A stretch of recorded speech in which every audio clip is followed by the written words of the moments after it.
तो hello guys, आज हम करने वाले हैं पॉलिटी की क्लास। मतलब मौलिक अधिकार चल रहे थे, उसका पार्ट 3 है, उसका रिवीजन करने वाले हैं। तो हम आर्टिकल 18 तक पढ़ चुके थे। आज पढ़ने वाले हैं हम स्वतंत्रता का अधिकार। स्वतंत्रता का अधिकार किस आर्टिकल में है? तो आर्टिकल 19 से लेकर 22 तक है। आर्टिकल 19 क्या कहता है? कहता है भाषण एवं अभिव्यक्ति की स्वतंत्रता सहित अन्य 6 अधिकार दिए गए हैं। आर्टिकल 19 में कितने अधिकार दिए गए? 6 अधिकार। आर्टिकल 20 क्या कहता है? कहता है कि अपराधों के लिए दोष सिद्धि के संबंध में संरक्षण। ठीक है। और आर्टिकल 21 क्या कहता है? आर्टिकल 21 कहता है प्राण एवं दैहिक स्वतंत्रता का अधिकार। ठीक है, क्लियर क्लियर।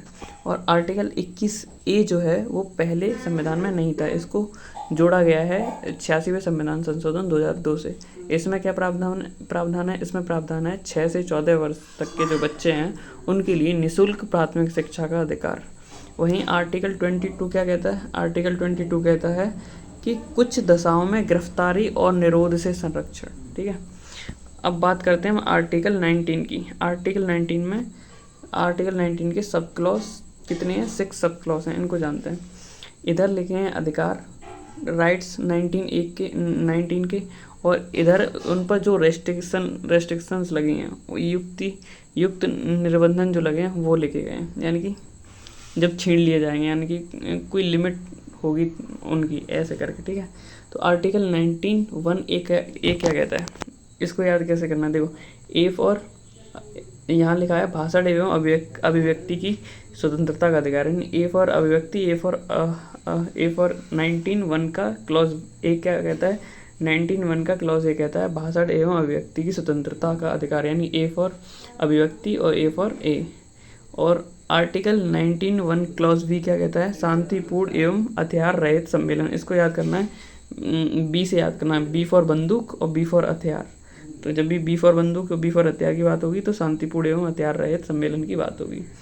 फिर आर्टिकल 19(1) का क्लॉज सी कहता है संघ एवं संगम एवं सहकारी समितियां बना सकते हो, यानी कि सी फॉर संघ और सी फॉर समितियां। आर्टिकल 19(1) का क्लॉज सी में ये है। और आर्टिकल 19(1) के क्लॉज डी में क्या है? डी को याद करना, अबाध संचरण का अधिकार है, अबद्ध संचरण का अधिकार है। यहाँ देखो, अबद्ध शब्द को पकड़ो, अबद्ध द डी, अबद्ध यानी अबद्ध, डी आ रहा है कि नहीं? तो डी में क्या है? अबद्ध संचरण का अधिकार। फिर बात करते हैं ई को। ई में है आर्टिकल 19(1) के क्लॉज ई में क्या है? बस जाने का अधिकार, कहीं भी बस जाने का अधिकार। तो ई से याद करना इलेक्ट्रॉनिक बस, ई फॉर इलेक्ट्रॉनिक बस, यानी ई में क्या है? बस जाने का अधिकार।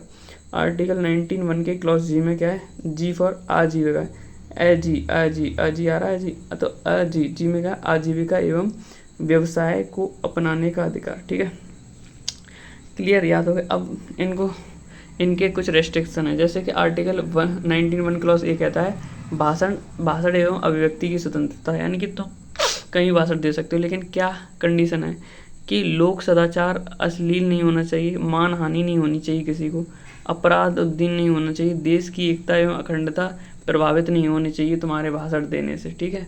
विदेशी राज्यों के साथ जो मैत्रीपूर्ण संबंध हैं उन पर कोई संकट नहीं आना चाहिए तुम्हारी वजह से, ऐसा कुछ तुम नहीं बोल सकते। और न्यायालय की अपमान नहीं होना चाहिए। ठीक है, ये चीज़ बोली गई है। और फिर आर्टिकल 19 क्लॉज बी कहता है शांतिपूर्ण एवं हथियार रहित सम्मेलन, लेकिन 19 का 3 कहता है कि लोक व्यवस्था खतरे में नहीं पड़नी चाहिए, तब तुम शांतिपूर्ण सम्मेलन कर सकते हो। 19(1) का क्लॉज सी कहता है संगम एवं सहकारी समितियां, यानी कि वहीं इसके लिए रेस्ट्रिक्शन है कि 19 का 4 कहता है कि देश की एकता, अखंडता और संप्रभुता प्रभावित नहीं होनी चाहिए, तो तुम बना सकते हो उसको, वरना तुम्हारा राइट छीन लिया जाएगा। आर्टिकल 19(1) का क्लॉज डी कहता है अबद्ध संचरण का अधिकार, लेकिन इसके लिए भी कंडीशन दी गई है कि साधारण जनता के हित में होना चाहिए और जनजातियों के भी हित में होना चाहिए, क्योंकि जनजाति किसी भी अनजान व्यक्ति को ऐसे स्वीकार नहीं करती हैं। इसलिए बस जाने का अधिकार और अबाध संचरण के अधिकार में 19 का 5 दिया गया है। आर्टिकल 19(1) का जी क्या कहता है? आजीविका एवं व्यवसाय को अपनाने का अधिकार। इसके लिए दिया गया है कि साधारण जनता के हित में तकनीकी योजनाएं सरकार का एक अधिकार होगा इन पर, 19 के 6 में कहा गया। अब बात करते हैं आर्टिकल 20 क्या कहता है। तो आर्टिकल 20 में सब क्लॉज 3 हैं। तो आर्टिकल 20 कहता है अपराध। आर्टिकल 20 क्या कहता है? आर्टिकल 20 कहता है कि अपराधों के लिए दो सिद्धि के संबंध में संरक्षण। इसमें 3 क्लॉज हैं। पहला A20 का ये है कि दंडिक विधियों से संरक्षण, और बी कहता है दोहरे दंड से संरक्षण। एक ही अपराध के लिए तुम्हें 2 बार सजा नहीं दी जाएगी। और सी कहता है कि अपने विरुद्ध गवाही देने से संरक्षण। तुम अपने विरुद्ध गवाही देने से मतलब संरक्षण है प्राप्त हुआ है आर्टिकल 20 में, कि सी में कहता है। बात करते हैं आर्टिकल 20 क्या कहता है। तो आर्टिकल 20 कहता है प्राण एवं दैहिक स्वतंत्रता। प्राण एवं दैहिक स्वतंत्रता, इसका मतलब है तुम्हें भोजन का अधिकार है, आश्रय का अधिकार है, एकांतता यानी प्राइवेसी का अधिकार है, विदेश यात्रा का अधिकार है, अपने पसंद के वो अधिकार है, पर्यावरण संरक्षण का अधिकार है, स्वच्छ पेयजल का अधिकार है, और बिजली पाने का अधिकार है। ये आर्टिकल 21 में है। और आर्टिकल 20A क्या कहता है? 21A इसको 86वें संविधान संशोधन 2002 से जोड़ा गया है, जिसमें प्रावधान है कि 6 से 14 वर्ष तक के बच्चों को निःशुल्क प्राथमिक शिक्षा का अधिकार दिया जाएगा। ठीक है, अब बात करते हैं आर्टिकल 22 की। आर्टिकल 22 कहता है कि कुछ दशाओं में गिरफ्तारी और निरोध से संरक्षण। अब कौन सी दशाएं हैं? 2 तरीके से गिरफ्तारी होती है, एक निवारक निरोध, एक दंडात्मक निरोध। निवारक निरोध का मतलब है तुम्हें गिरफ्तार कर लिया जाएगा संदेह के आधार पर, यानी कि कोई कृत्य ना हुआ हो तब तुम्हें गिरफ्तार कर लिया जाए, उसे कहते हैं निवारक निरोध। दंडात्मक निरोध, तुमने कोई कृत्य किया हो, अपराध किया हो, तब तुम्हें जो मतलब पकड़ा जाएगा वो साक्ष्यों और संदेह के आधार पर पकड़ा जाएगा। इसमें कुछ प्रावधान है, जैसे कि अपनी गिरफ्तारी का कारण जानने का अधिकार है तुम्हारे पास, और अपने निकट संबंधी को सूचित करने का राइट है तुम्हारे पास। और तीसरा है कि 24 घंटे के भीतर मजिस्ट्रेट के समक्ष प्रस्तुत किया जाएगा तुम्हें, ये तुम्हारा राइट है।